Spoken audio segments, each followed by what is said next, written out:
Joining me now with reaction to all this, Florida Senator Marco Rubio is on the Intelligence Committee. Sir, how are you? Good evening, Sean. Happy New Year. All right, I can't conclude anything else is that everybody on down, they knew the truth, they knew it from the get-go, and they purposely lied. Do you make any other conclusion than that?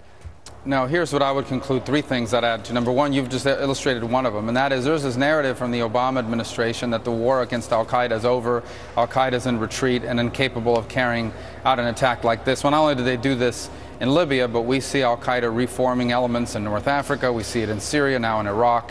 It shows a blind spot that this administration has, and in this case, perhaps withholding information from the American public when they knew better. But here's the other 2 points that are not getting nearly enough attention. Number one, there was a steady stream of reporting that this facility in Benghazi was in grave danger, that this was a very dangerous place. There had been attacks against the facility before. The UK had already pulled out. The Red Cross had pulled out, and they didn't have enough security. To face, they maybe shouldn't have even been there at this stage in the process. Who's responsible for that? The buck stops with Hillary Clinton. Here's the other thing that I would say with regards to it. There was no plan in place. There was not enough military assets ready to deploy to rescue people if they got into trouble. So you have this dangerous place. They knew it was dangerous. They didn't provide security, and they didn't have a plan to extract people. And people need to be held accountable for that failure. All right, so this all could have been prevented had they listened to Ambassador Stevens and others. Is that a fair conclusion? Well, it could have been prevented if they would have listened to him and either provided more security or potentially closed down this facility in Benghazi. And what about what we learned? Fox News' James Rosen commented on this yesterday, where, as it relates to Benghazi, that the president's military people, the day of the attack, while the attack is going on, were informed that this was a terrorist attack. That's what they were told, and that's what they believed as they were going to see the president. So isn't it logical that we conclude the president knew while the attack was going on it was a terror attack?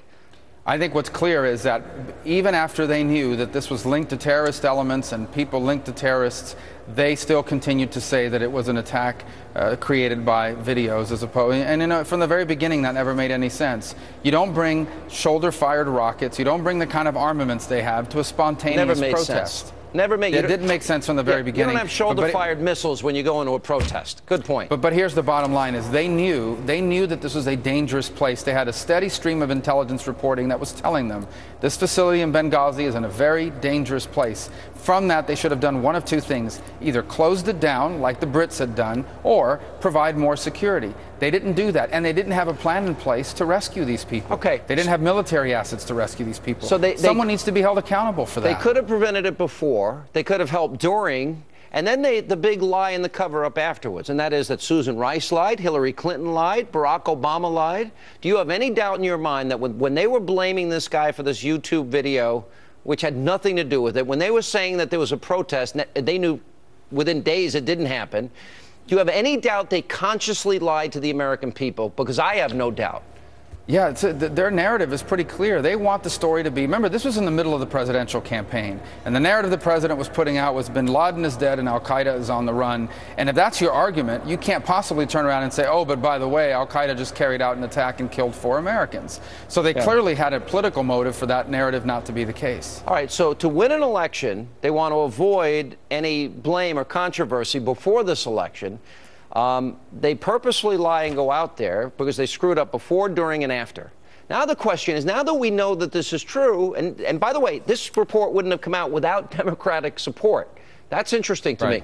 Now what recourse do you guys have when the President of the United States and the White House is lying so systematically to the American people? What do we do? Well, here's the one thing we really need to be focused on. We haven't spent any time on this whatsoever, and that is State Department accountability. They are responsible for the safety and the well-being of our diplomats abroad. The committee here that has jurisdiction on the State Department, which I serve on, is the Foreign Relations Committee. Beyond that one hearing they had last year where Secretary Clinton said those things you just played the clip on about what difference does it make, it has done absolutely nothing on this issue. The time has come for the Senate Foreign Relations Committee to hold hearings and conduct its own investigation as to why it is that the State Department, knowing what it knew about Benghazi, did not provide sufficient security to keep those people alive and prevent this tragedy from happening. All right, Senator, we're going to continue to follow it. The families that lost loved ones and those that were injured, they deserve answers. And maybe, are we ever going to hear from the people that were witnesses? Are we ever going to be able to interview them? Well, again, and that's why I hope we'll have foreign relation hearings. We will call them as witnesses so they can testify before the American public about what truly happened on that terrible day. Massive cover-up. By the way, if you like your plan, you can't keep your plan either. A lot of lies being told the American people today, Senator. Good to see you. Thank you. Yeah.